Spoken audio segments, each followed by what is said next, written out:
चलिए स्टूडेंट्स, हम Hoffmann bromide reaction देख लेते हैं, which is nothing but step down reaction. मतलब जितना कार्बन हमारे पास सबस्ट्रेट में होगा, रिएक्शन कंप्लीट होने के बाद कार्बन का क्वांटिटी कम हो जाएगा, that is called degradation reaction. Okay, so मैंने आपको अभी दिखाया था डिग्रेडेशन, आई होप आपने अपने नोट्स में लिखा होगा।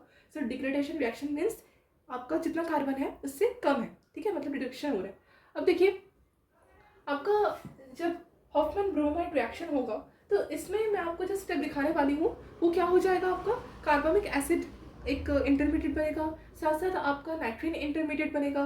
तो हर एक इक्वेशन प्रोडक्ट का एक नाम होगा, ठीक है। सो हर प्रोडक्ट का हम नाम सीखेंगे जिससे आपको केमिस्ट्री में और क्लैरिटी आएगी, ठीक है। तो स्टार्ट करते हैं मैकेनिज्म पढ़ना, किस तरह से हम सबस्ट्रेट एमाइड रिएक्टेंट से प्रोडक्ट बनाते हैं। तो आप पहले देख लीजिए कि प्रोडक्ट में हमारे पास क्या क्या बनते हैं। मेन प्रोडक्ट तो हमारे पास एमाइन फॉर्मेशन में एमाइन बनता है, ये आपको फर्स्ट में लिख देना पड़ेगा। देन जो साइड प्रोडक्ट्स होते हैं वो H2 होता है, देखिए H2 होता है, सोडियम कार्बोनेट होता है, सोडियम ब्रोमाइड होता है, ठीक है। ओके, तो यहाँ पर मैंने आपका साइड प्रोडक्ट इतना लिख दिया और ये आपका मेन प्रोडक्ट है which is amine. Okay, so amine को कैसे प्रोडक्ट में कन्वर्ट करते हैं, मतलब प्रोडक्ट कैसे बनता है वो हमको सीखना है विद द मैकेनिज्म। देखिए क्या होता है कि हमारे पास ये क्या है, C है ना, ये आपका क्या C double bond O R, ये आपका NH2 ये है। और इसके प्रेजेंस में मेरे पास क्या है, सोडियम हाइड्रोक्साइड, ठीक है। एक्चुअली सोडियम हाइड्रोक्साइड का 4 मोल्स दिया गया है। यहाँ पर मैं क्या करूँगी, सोडियम हाइड्रोक्साइड का अभी 1 मोल्स के साथ इसको रिएक्ट करवाऊंगी, ठीक है। अभी मैं Br2 नहीं ले रही हूँ, इसके साथ पहले इसके साथ एक कॉन्टैक्ट आना पड़ेगा सोडियम हाइड्रोक्साइड के साथ विद दिस पर्टिकुलर एमाइड। तो इसके साथ रिएक्ट करवाने के बाद मतलब रिएक्ट कैसे होगा वो तो हमको देखना पड़ेगा। क्या होता है कि सोडियम हाइड्रोक्साइड एक क्या है, अच्छा खासा बेस है। तो स्ट्रॉन्ग बेस होने के कारण क्या होगा कि सोडियम में पॉजिटिव चार्ज और हाइड्रोक्साइड आयन में नेगेटिव चार्ज आ जाएगा, है ना। क्योंकि सोडियम हाइड्रोक्साइड एक बेस है, तो अच्छे बेस की क्वालिटी ये होती है वो क्या दे पाए, हाइड्रोक्साइड आयन दे पाए, वो H नेगेटिव। OH नेगेटिव अगर वो बेस की तरह आ रहा है तो वो क्या चाहेगा कि वो लॉरिक क्रॉसलिंक जैसे वर्क करे, मतलब लोन पेयर को डोनेट करे किसको, H प्लस को। सो एसिड बेस रिएक्शन होगा, तो एसिड बेस रिएक्शन होने के बाद हमारे पास क्या निकल जाएगा, वाटर निकल जाएगा। अब सवाल ये आता है कि सबस्ट्रेट जो हमारे पास एमाइड है, ये एमाइड से हाइड्रोजन आयन निकलेगा कहाँ से, है ना। यहाँ पर आप देख सकते हो कि R है, मतलब कहीं पर CH3 भी होगा। देखिए यहाँ पर मिथाइल इथाइल जो भी है R है, इसमें से हाइड्रोजन हम एक्सट्रैक्ट नहीं करेंगे। एक्सट्रैक्ट हम वहाँ से करेंगे जहाँ पर आपका क्या है, नाइट्रोजन ऑक्सीजन ऐसे वाले ग्रुप्स हैं, ठीक है। वहाँ से आपका एक्सट्रैक्शन होता है हाइड्रोजन आयंस का बेस एसिड बेस रिएक्शन होने के टाइम। तो आप कहीं भी एल्काइल से आप नहीं करवाओगे, ठीक है। पहले तो आपको ये चीज़ देखना है कि ये क्या हो रहा है, प्रिपरेशन मेथड ऑफ एमाइन, ठीक है। आप मतलब इसमें सॉल्ट प्रोडक्ट नहीं बनाओगे, ठीक है। आपको क्या बनाना है, एक एमाइन बनाना है which is a type of functional group. अब हमको क्या करना पड़ेगा, हाइड्रोजन को एब्स्ट्रैक्ट करवाना है, डीप्रोटोनेशन करवाना है। तो क्या करोगे, C डबल बॉन्ड O, यहाँ पर R, यहाँ पर N, यहाँ पर H को मैं खोल कर लिख दे रही हूँ। यहाँ पर OH नेगेटिव आएगा इसके कॉन्टैक्ट में और H प्लस को उठा के लेके चला जाएगा। जहाँ पर नाइट्रोजन में नेगेटिव चार्ज आएगा, नेक्स्ट प्रोडक्ट कैसे बनेगा, O R, यहाँ पर N H negative, that is a product. Okay, अब ये प्रोडक्ट में आपको क्या दिखा आपको कि एक सोडियम आयन बाहर निकला और OH नेगेटिव ने माइनस H2 किया, है ना। ये OH नेगेटिव और H प्लस तो वाटर ही बनेगा ना। सो एक वाटर का मोल बाहर, ठीक है। अब क्या होगा, देखिए C डबल बॉन्ड O, यहाँ पर CH3 समझ लीजिए, यहाँ पर आपको क्या है, NH नेगेटिव। अब क्या आएगा, अब कौन आएगा, non polar covalent bond which is Br2। Br2 is what, bromine gas. Bromine gas is bonded with 1 sigma bond, है ना। एक सिग्मा बॉन्ड की हेल्प से 2 ब्रोमीन जुड़े हुए हैं अपने अपने साथ। अब क्या होगा कि ये जो आपके 2 इलेक्ट्रॉन्स हैं, ये क्या होंगे, हेट्रोलिटिकली क्लीवेज होगा। मतलब ब्रोमीन में क्या आएगा, एक ब्रोमीन में डेल्टा पॉजिटिव चार्ज आएगा, इंड्यूस होगा, एक में डेल्टा नेगेटिव होगा। जिसमें डेल्टा पॉजिटिव आएगा वो आपको किसकी तरह बिहेव करेगा, ऐसे इलेक्ट्रोफाइल। और ये आपका कहाँ आएगा, N में माइनस है। अब यहाँ पर क्या होगा, NHBr आएगा, मतलब C डबल बॉन्ड O, यहाँ पर CH3, यहाँ पर क्या है, NHBr, यहाँ पर नेगेटिव चार्ज वैनिश हो जाएगा, एक माइनस Br नेगेटिव निकल जाएगा, है ना। अब क्या होगा, नेक्स्ट इसका जो स्टेप बनेगा, इस वाले स्टेप में हम देख सकते हो, इस वाले स्टेप में हम देख सकते हैं कि कुछ एक बना है। क्या बना है, आप बोल सकते हो कि क्या कुछ बना है यहाँ पर, जी यहाँ पर क्या बना है, देखिए अगर मैं आपको ऐसे बताऊं कि ये N है, ठीक है, ये N है। अब यहाँ पर आप देख सकते हो कि NHBr में हम अभी कुछ नहीं देखेंगे, अभी हम क्या करेंगे, इसको फिर से रिएक्ट करवाएंगे, किसके थ्रू, NaOH अगेन आएगा प्लस माइनस, इसका फिर से क्या स्टेप बनेगा, C डबल बॉन्ड O, यहाँ पर CH3, यहाँ पर NBr नेगेटिव, क्यों, क्योंकि H प्लस फिर से H2 लेके चला गया, अगेन यहाँ पर क्या होगा, H2 बाहर, ठीक है। अब देखिए इसका नेक्स्ट स्टेप यहाँ मिटाना पड़ेगा मुझे,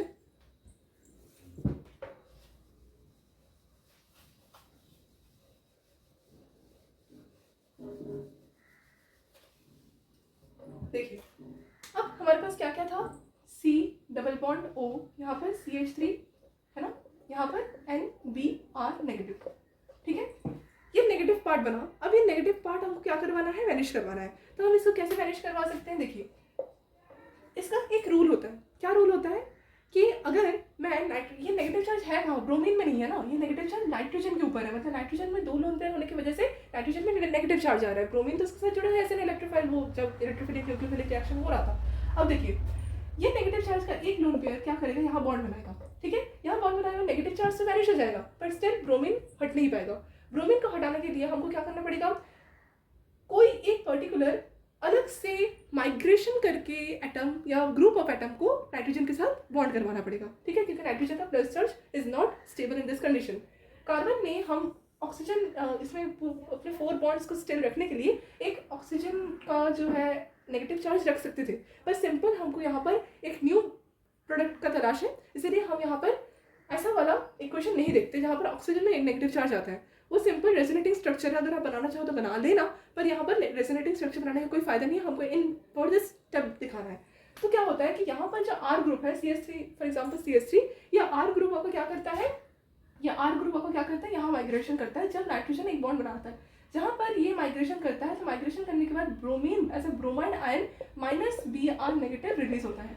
तो in this particular equation mechanism we are having 2 bromide ion, ठीक है, 2 ब्रोमाइड आयन रिलीज हुए। इन फर्दर 2 ब्रोमाइड आयन ही 2 सोडियम आपके साथ जो रिएक्शन हो रहे थे वो आएगा, और 2 सोडियम यहाँ पर कार्बोनेट के साथ जुड़ जाएगा। अब ये भी बनेगा, ये भी मैं आपको दिखा दूंगी, एज प्रोपोर्शनल रिएक्शन। अब देखिए ये पर्टिकुलर आपका क्या बन गया, एक रिएक्शन बन गया। अब यहाँ पर आपको दिखेगा कैसे, इसको मिटा देती हूँ, ये दिखेगा कैसे, C डबल बॉन्ड O, यहाँ पर आपका माइग्रेशन हुआ, यहाँ पर डबल बॉन्ड N, एक Br हट गया, तो यहाँ पर CH3 आपको यहाँ पर R लिख देती हूँ, ठीक है, ये आपको क्या है R, ये आपको क्या है C कार्बन। अब देखिए इसको अगर मैं ऐसे लिखना चाहूँ तो भी मैं लिख सकती हूँ लीनियर फॉर्म में, कोई कुछ खास चेंजेस नहीं आएगी। ये वाला आपका स्ट्रक्चर बनके रेडी हो गया। अब क्या होगा, कार्बन में 2 इलेक्ट्रोनेगेटिव आयन जुड़ने के कारण, मतलब इलेक्ट्रोनेगेटिव एटम जुड़ने के कारण कार्बन में डेल्टा पॉजिटिव चार्ज बहुत ज़्यादा इंक्रीज होता रहता है, ठीक है, और ये किसके प्रेजेंस में होता है, एक न्यूट्रल न्यूक्लियोफाइल के प्रेजेंस में। न्यूट्रल न्यूक्लियोफाइल कौन आ सकता है, 2 वाटर रिलीज हुए थे, आपको अगर याद हो कि हमारे पास इतने मैकेनिज्म तक पहुँचते 2 वाटर के मॉलिक्यूल्स रिलीज हुए थे, तो 2 मॉलिक्यूल्स आपको क्या, 2 मॉलिक्यूल से एक मॉलिक्यूल आपका न्यूट्रल न्यूक्लियोफाइल की तरह एक्ट करेगा प्लस H2, ठीक है, इसके साथ कॉन्टैक्ट में आएगा, ऐसा इलेक्ट्रोफाइल कार्बन वर्क कर रहा है, ऐसा न्यूट्रल न्यूक्लियोफाइल वाटर ऐड कर रहे हैं। तो ये C डबल बॉन्ड O, यहाँ पर क्या है NR। अब क्या होगा, यहाँ पर अगर मैं कार्बन में OH2 कर दूँ, यहाँ पर पॉजिटिव चार्ज आ जाएगा, है ना। अब ये पर्टिकुलर जो आपका है ये अनस्टेबल है, क्योंकि वाटर में आपका प्लस चार्ज है। अब क्या होगा, यहाँ पर इंट्रामॉलिक्यूलर, मैं थोड़ा सा ना बंद कर रही हूँ इसको क्योंकि गाना बज रहा है बाहर। सो स्टूडेंट्स, यहाँ पर आप ये वाला जो स्ट्रक्चर देख रहे हैं ना, इसका एक पर्टिकुलर नाम होता है which is called isocyanate molecule, cyanate, okay, isocyanate molecule. अब देखिए इसके बाद क्या होता है, intramolecular acid base reaction take place, intramolecular acid base reaction. Intramolecular acid base reaction कैसे होता होगा, कुछ नहीं होता है, यहाँ पर आपका जो हाइड्रोजन है C डबल बॉन्ड O, यहाँ पर NR, यहाँ पर जब ये बॉन्ड बनाता है तो ऑटोमेटिकली कार्बन 5 बॉन्ड नहीं बना सकता, तो ये यहाँ मूव कर जाता है, ठीक है। अब ये अगर यहाँ मूव कर गया तो यहाँ पर नाइट्रोजन में नेगेटिव चार्ज आएगा और यहाँ पर OH2 पॉजिटिव, ठीक है। अब देखिए यहाँ पर क्या होता है, ये कार्बन, हाँ, अब क्या होता है कि यहाँ पर नाइट्रोजन में नेगेटिव चार्ज है, तो ये ऐसा बेस वर्क करेगा, है ना, ग्राउंड स्टेट बेस। यहाँ पर क्या होता है कि O, यहाँ पर डबल बॉन्ड C, यहाँ पर N, यहाँ पर नेगेटिव चार्ज, यहाँ पर R, यहाँ पर OH, यहाँ पर मैं ओपन करके लिख रही हूँ H कुछ ऐसे,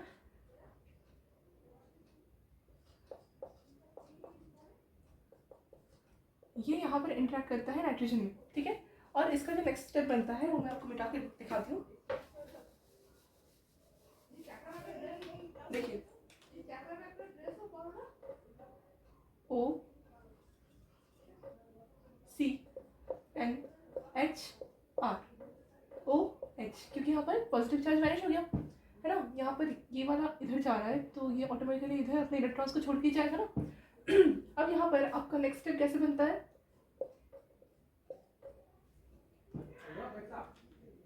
ये ऐसे O, है ना, यहाँ पर C, यहाँ पर NHR, यहाँ पर हाइड्रोक्साइड ग्रुप। अब क्या होता है, अगेन यहाँ पर ऑक्सीजन और हाइड्रोजन में आपका एक इंटरमॉलिक्यूलर एसिड बेस रिएक्शन होता है, और क्या होता है कि यहाँ पर हाइड्रोजन अपने इलेक्ट्रॉन्स को छोड़ देता है और यहाँ पर CO2 रिलीज होता है, यहाँ पर नाइट्रोजन अपने इलेक्ट्रॉन्स लेता है और नेगेटिव चार्ज ऐसे बनता है। तो इसका जो फर्दर स्टेप में प्रोडक्ट दिखता है आपको, वो कैसे दिखा है, C डबल बॉन्ड O, है ना, यहाँ पर आपका डबल बॉन्ड O, ये बन के आपको कार्बन डाइऑक्साइड का स्ट्रक्चर, है ना, ये हो जाता है रिलीज। और यहाँ पर आपका NRH2, इसको आप ऐसे भी लिख सकते हो RNH2। This particular is called क्या बोलते हैं इसको, एमाइन, ठीक है, क्या बोलते हैं, एमाइन। ये कार्बन डाइऑक्साइड रिलीज हो गया माइनस CO2। बाकी इसका स्टेप आपको समझ में आ गया, मैकेनिज्म के थ्रू कैसे, कहाँ से क्या बॉन्डिंग हुई, कहाँ से रिलीज क्या हुआ, कहाँ पर लोन पेयर आया, कहाँ लोन पेयर गया, सब आपको क्लियर हुआ। चलिए, इसका भी एक नाम होता है जहाँ पर आपका ये वाला जो स्टेप बनता है, ठीक है, ये तो मैंने आपको ऐसे दिखाया था, ये स्टेप आपका बनता है, ठीक है। ये स्टेप आपको मैंने मैकेनिज्म के लिए दिखाया था, एक्चुअल में इस वाले इसी का ये स्टेप है ना, इसको एक नाम से हम बोलते हैं, which is your carbonic acid, acid है, ठीक है, ये आपका कार्बोनिक एसिड है और ये आपका एमिन का स्ट्रक्चर आया समझ। एमिन का स्ट्रक्चर नहीं, फॉर्मूला है, एमिन का एक्चुअल स्ट्रक्चर कैसे बन जाएगा, N, ये आपका लोन पेयर, यहाँ पर एक R, यहाँ पर H, यहाँ पर H, this is a particular amine structure. Clear, is that clear to you,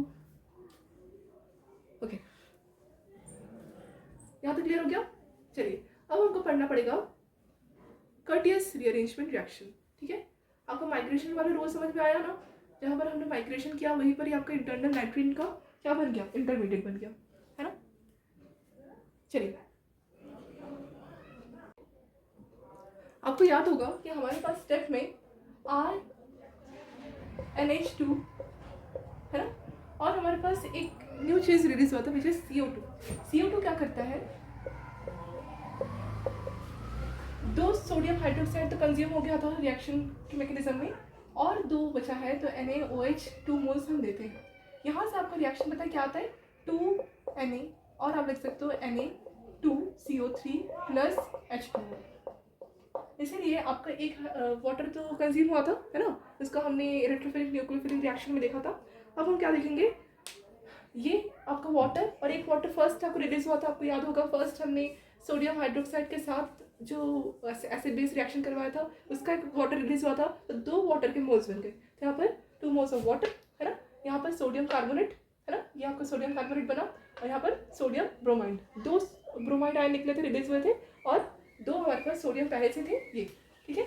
अब इसको और इसको कर सकते हो बैलेंस, ठीक है, बैलेंस ये समझ आ गया, क्लियर, देख लीजिए।